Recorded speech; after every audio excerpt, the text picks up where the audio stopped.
for leaving the order. The command chamber of the Throne of Stars was silent, except for the soft hum of ancient machines. Fleet Admiral Korvax stood before the great viewing window, his forearms clasped behind his back. Below him, a conquered world burned. Smoke rose from its cities like prayers to gods who would never answer. Another victory for the Velthari Dominion. Another species brought to heel. A chime broke the silence. Korvax turned his scaled head toward the communication sphere floating at the center of the chamber. It glowed with a deep purple light that meant only one thing. The Supreme Conclave was calling. He touched the sphere and knelt as the holographic forms of the seven elders appeared around him. Their ancient faces showed no emotion. They never did. "Rise, Admiral," said the first elder. "We have a new task for you." Korvax stood. In 40 years of service, he had never failed the Conclave. He had crushed rebellions on a dozen worlds. He had broken the backs of species that dared to resist. His name was spoken with fear across 3 spiral arms of the galaxy. "I am honored to serve," he said. The first elder waved a withered hand. A star map appeared in the air between them. It zoomed in on an unremarkable yellow star in an unremarkable corner of space. "Sol system," the elder said. "Third planet. The locals call it Earth." Korvax studied the map. He had heard of this world, a small blue planet filled with water and soft creatures who had barely learned to leave their own atmosphere. Intelligence reports said they were primitive. They fought wars among themselves with chemical explosives and simple projectiles. They had no unified government, no interstellar capability, no threat whatsoever. "You wish me to conquer this world?" Korvax asked. He kept his voice respectful, but inside he felt insulted. This was a job for a junior officer, not the greatest admiral in the Dominion. "The humans have resources we need," the second elder explained. "Their planet is rich in rare minerals. More importantly, they breed quickly. They will make excellent workers for our mining colonies." Korvax nodded slowly. Labor was always needed. The Dominion's expansion required bodies, and bodies wore out quickly in the mines. "How many ships?" he asked. "Take the third expeditionary Armada. 800 vessels should be more than sufficient. 800 warships to conquer a species that had not yet invented faster-than-light travel. It was like using a plasma cannon to kill an insect. But Korvax did not argue. The Conclave had their reasons, and questioning them was unwise. "It will be done," he said. The elders faded away, and Korvax was alone again. He stared at the tiny dot on the star map that represented Earth. Something about this mission bothered him, though he could not say what. Perhaps it was simply boredom. There would be no glory in crushing such weak prey. The door behind him opened, and Sub-Admiral Thera entered. She was younger than Korvax by 2 decades, but she had proven herself in battle many times. Her scales were a darker green than his, and her eyes missed nothing. "I heard about our new orders," she said. "Earth. News travels fast. It always does on this ship." She walked to stand beside him at the window. "I have been reviewing the intelligence files on the humans. And," Thyra was quiet for a moment, "there are gaps." Korvax turned to look at her. "What kind of gaps?" "We have sent 17 surveillance drones to the Sol system over the past 60 years. None have returned. The official reports say they malfunctioned or were destroyed by asteroid impacts." She paused. 17 drones, Admiral, all suffering the same fate?" Korvax considered this. It was strange, certainly. Surveillance drones were built to survive harsh conditions. Losing 1 or 2 might be bad luck. Losing 17 suggested something else. But what? The humans were primitive. Every scan of their planet showed the same thing. Cities of stone and metal. Vehicles that crawled along the ground. Flying machines that could barely reach the upper atmosphere. They posed no threat to Velthari technology. "You worry too much, Thera," he said finally. "The drones were old. The Sol system is far from our supply lines. Equipment fails." "Perhaps," she said, but her voice carried doubt. Korvax placed one of his hands on her shoulder. "I have conquered 40 worlds. I have faced enemies with weapons that could crack moons. These humans cannot even leave their own planet. They are nothing." Thera met his gaze. "Every species we have conquered thought their enemies were nothing once." He removed his hand. Thera's words carried an uncomfortable truth, but he pushed it aside. Doubt was a weakness he could not afford. "Assemble the fleet," he ordered. "We leave in 3 cycles." Thera saluted and left the chamber. Alone again, Korvax turned back to the viewing window. The conquered world below was growing quiet now. The fires were dying. Soon the survivors would be sorted. The useful ones would be sent to labor camps. The rest would be disposed of. It was the way of the Dominion. The strong ruled and the weak served.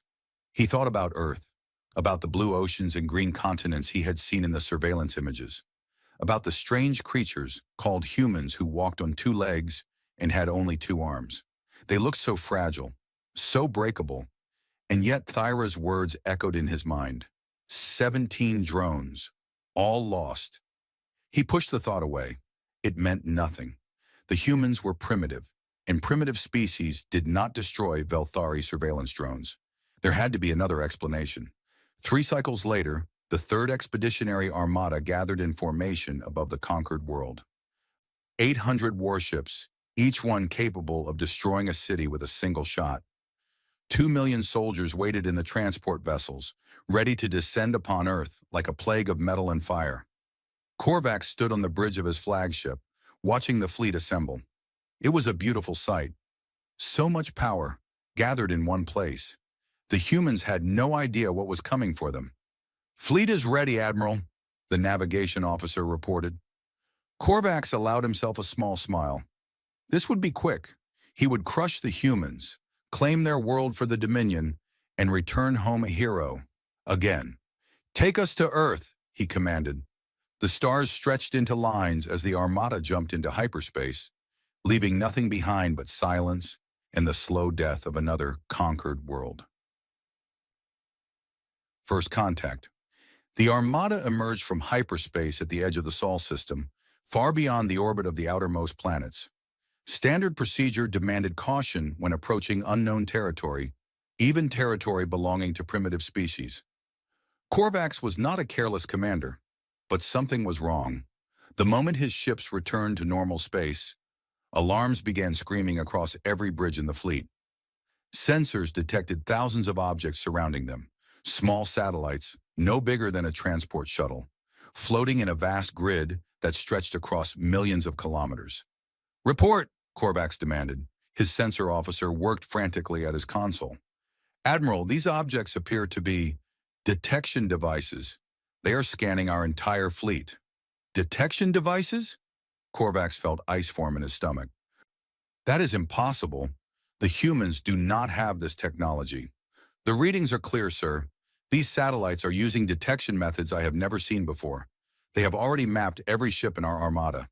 Thyra stepped forward, her face grim. "They knew we were coming."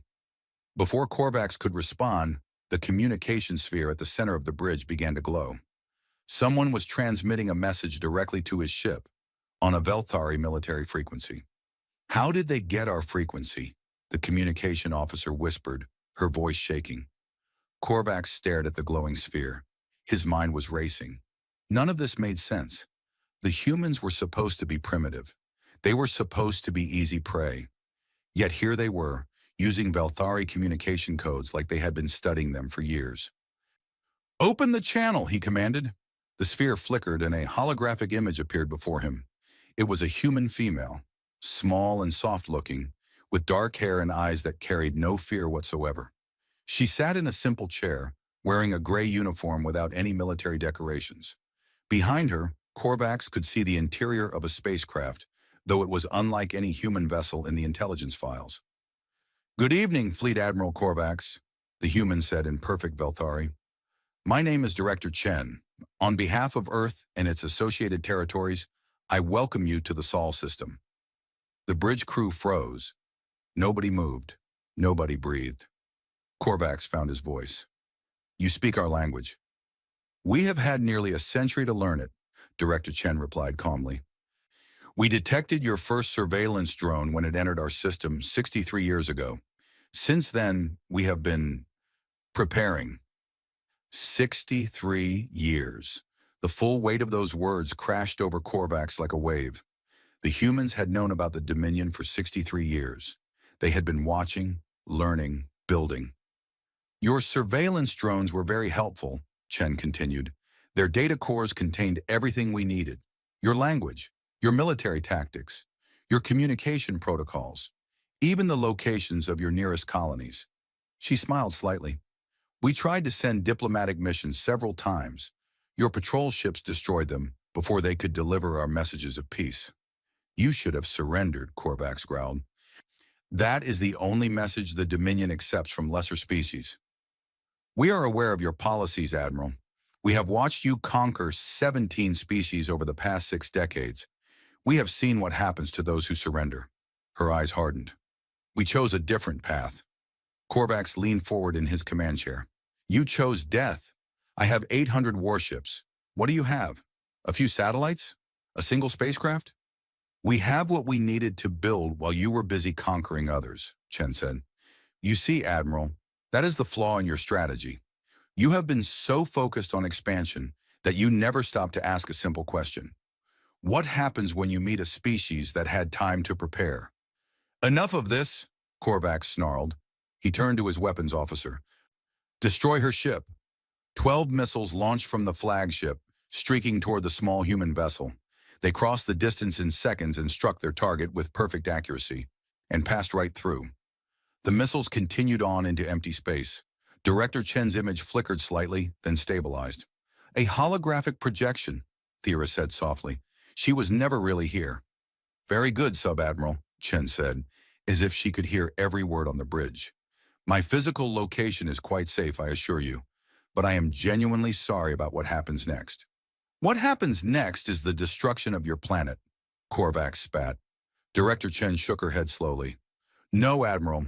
What happens next is that you receive one final chance to save your fleet. She paused, and for a moment, her calm expression cracked. Something that looked like genuine sadness crossed her face. Please understand, I take no pleasure in this.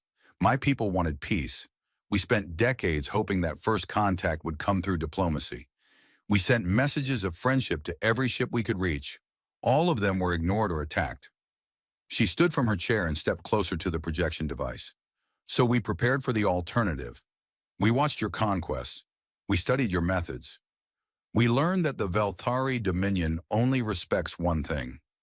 Her eyes met Korvax directly through the hologram. Strength. You have no strength, Korvax said. You are insects. Then you have nothing to fear from us. Turn your fleet around, Admiral. Go home. Tell your conclave that Earth is not worth the cost. This is your only chance. Korvax laughed. It was a harsh, ugly sound. My only chance? You stand alone against the greatest armada ever assembled, and you offer me chances? Yes, Chen said simply, because once you advance past this point, there will be no more talking. Only consequences. I accept your consequences, human. I will enjoy watching your world burn. Director Chen was silent for a long moment. When she spoke again, her voice was heavy with resignation. We tried, she said quietly. Remember that, Admiral. When this is over, remember that we tried. Her image flickered and vanished. The bridge was silent.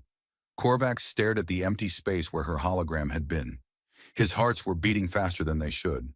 Something in the human's voice had unsettled him, though he would never admit it. Admiral, Thyra stepped beside him. Orders? Korvax forced himself to straighten in his chair. He was the greatest military commander in the Dominion. He would not be frightened by the words of a primitive.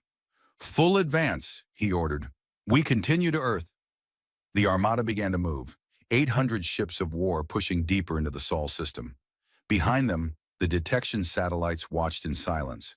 And somewhere ahead, in the darkness between worlds, humanity waited.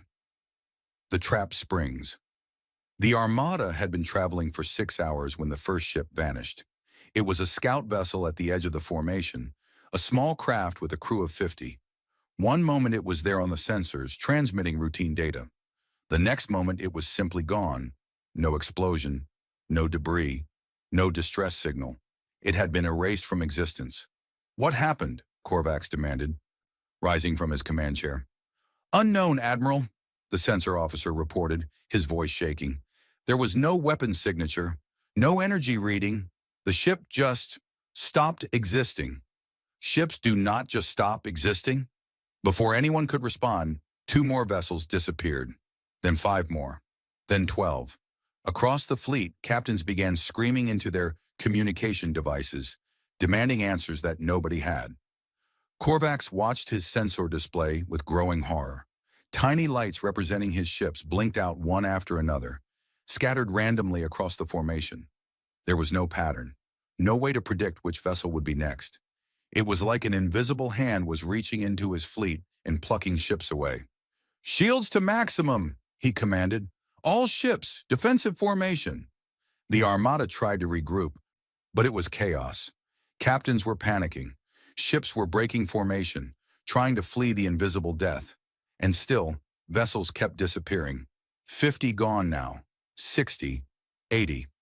"Admiral," Thera pointed at the main viewing screen. "Look." The asteroid belt was ahead of them, a vast field of tumbling rocks that marked the boundary between the inner and outer planets. Korvax had planned to pass through it on the way to Earth. It was supposed to be empty, just dead rocks floating in space. It was not empty. As the Armada approached, the asteroids began to move, not drifting randomly like rocks should, but moving with purpose. Hatches opened in their surfaces, revealing metal underneath. Weapons emerged from hidden compartments. Lights flickered to life across thousands of rocks that were not rocks at all. "They weaponized the entire asteroid belt," Thera whispered. "They turned every rock into a weapons platform." The first shots came a second later. Railgun rounds traveling at impossible speeds tore through Velthari shields like they were made of paper. Missiles launched in swarms so thick they blocked out the stars. Drone ships poured from the fake asteroids, small and fast and utterly ruthless. Korvax watched his beautiful Armada begin to die. "Return fire," he screamed. "Destroy those platforms." The Velthari ships responded with everything they had. Plasma cannons lit up the darkness. Nuclear missiles streaked toward the asteroid defenses. Thousands of platforms exploded into fragments. For a moment, Korvax felt hope. Then he realized the terrible truth. For every platform they destroyed, 10 more activated. The asteroid belt stretched for millions of kilometers, and humanity had been building weapons in it for decades. There was no way to kill them all. "Admiral, contacts behind us." Korvax spun toward the rear display. His blood turned to ice. A human fleet had appeared at their backs, emerging from hidden stations scattered among the outer planets. They had not come from Earth at all. They had been waiting in the darkness the entire time, watching the Velthari walk into their trap. The Armada was surrounded. "Hyperspace jump," Korvax ordered. "All ships, emergency retreat." His navigation officer worked frantically at his console, then looked up with terror in his eyes. "Drives are not responding, Admiral. Something is interfering with our hyperspace generators." "What?" "The human ships are projecting some kind of field. It is blocking our ability to enter hyperspace. We cannot escape." Korvax stared at the tactical display. Enemies in front, enemies behind. His fleet trapped in the middle, being torn apart from all directions. This was not a battle. This was an execution. A transmission came through on the main channel, broadcast to every ship in the Armada. A human male appeared on the screen, wearing a simple military uniform. His face was calm and professional, showing neither anger nor joy, just cold efficiency. "This is Admiral Marcus Webb of the Earth Defense Force," the human said. "To the commander of the Velthari fleet, you are surrounded and outgunned. Your hyperspace drives have been disabled. Your fleet is being systematically destroyed." Korvax listened in silence. Around him, his crew watched with hollow eyes. "You were not invading Earth," Admiral Webb continued. "You were walking into a trap we have spent 80 years building. Every asteroid in this belt is a weapon. Every moon in this system hides a defense station. We have been waiting for you since before most of your crew was born." The transmission showed a tactical display from the human perspective. Korvax saw his own fleet as the human saw it, a shrinking cluster of lights surrounded by an ocean of red enemy markers. So many enemies. How had the humans built so many weapons without anyone noticing? "I am offering you one opportunity to surrender," Webb said. "Power down your weapons and lower your shields. Your crews will be taken prisoner and treated humanely. This is not negotiable. You have 5 minutes to decide. The transmission ended. Korvax looked at Thera. She looked back at him with eyes that held no hope. "What do we do, Admiral?" she asked. He did not answer. He could not answer. His entire career, he had been the hunter. He had been the one offering others the choice between submission and death. Now the roles were reversed, and he understood at last how his victims had felt. Terrified, helpless, trapped. "Admiral," Thera said again, more urgent this time, "we need orders." Korvax forced himself to speak. "We fight.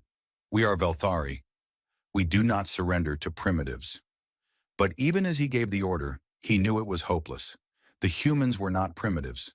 They had never been primitives. They had been predators, lying in wait, letting the Dominion believe they were weak. And now the trap had closed. The battle continued to rage around them, but it was no longer a battle. It was a slaughter, and Korvax could do nothing but watch his fleet die. The slaughter. The killing continued for 9 hours. Thera watched from the bridge of the crippled flagship as the Third Expeditionary Armada was systematically dismantled. Human weapons operated on principles that Velthari science could not explain. Energy beams that passed through shields as if they did not exist. Kinetic rounds that struck with the force of small moons. Electronic attacks that turned Velthari ships against each other, making them fire on their own allies. It was not war. It was extermination. Admiral Korvax had stopped giving orders hours ago. He sat in his command chair, staring at nothing, his forearms hanging limp at his sides. The fire in his eyes had gone out. The greatest military commander in the Dominion had been broken. Around them, the crew worked in desperate silence, trying to keep the flagship alive. But everyone knew it was only a matter of time. "Sub-Admiral," the sensor officer said quietly, "I am detecting a damaged human destroyer at bearing 73.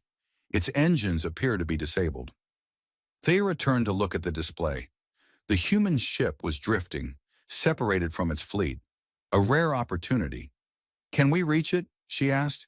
"If we divert all remaining power to engines, yes. But we would have no shields, no weapons." Thera considered this.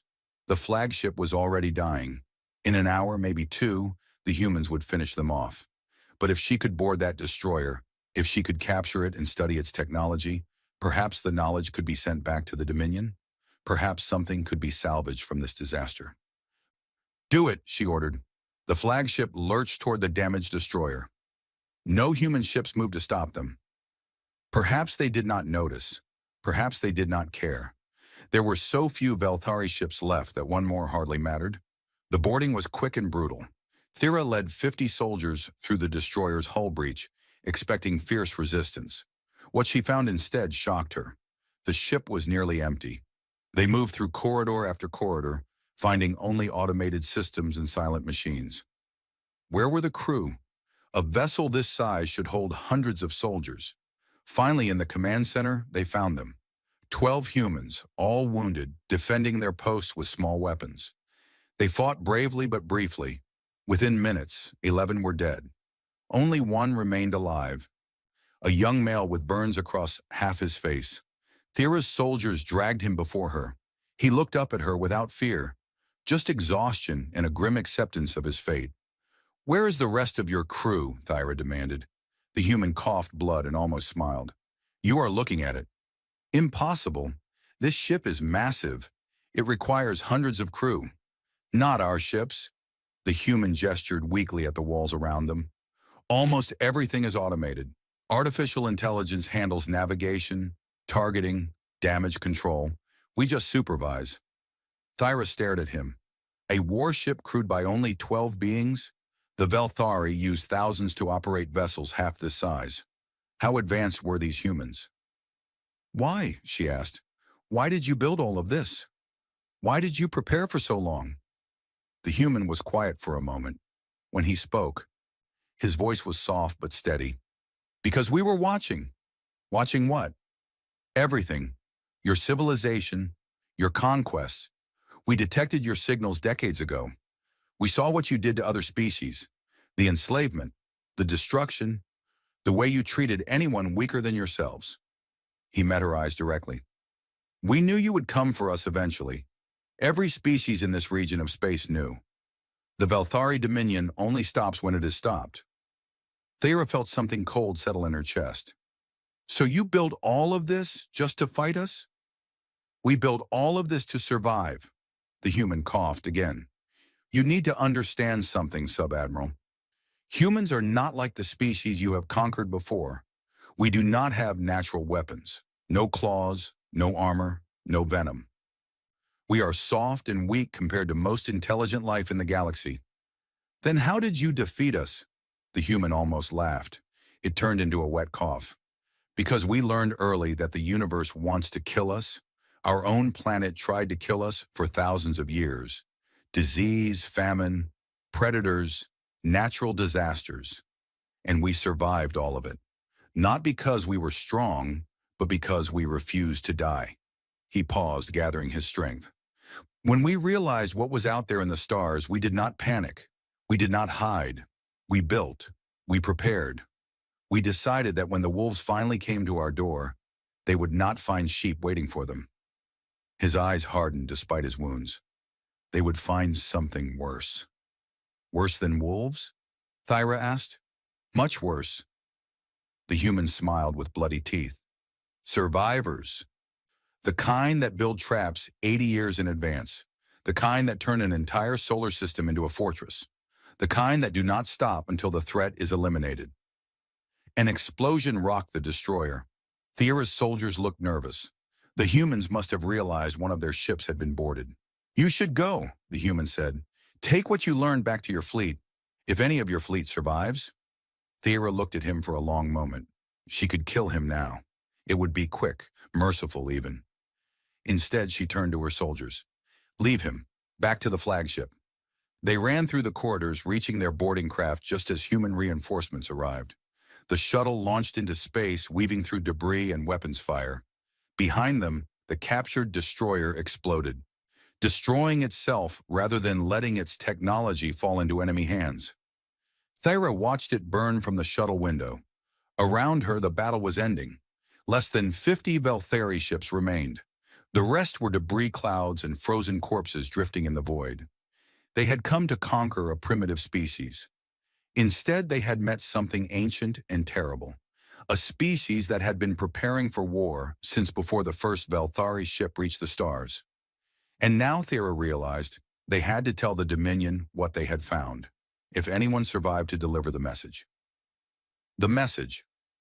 The flagship drifted near Earth's moon, its engines dead and its hull torn open in a dozen places.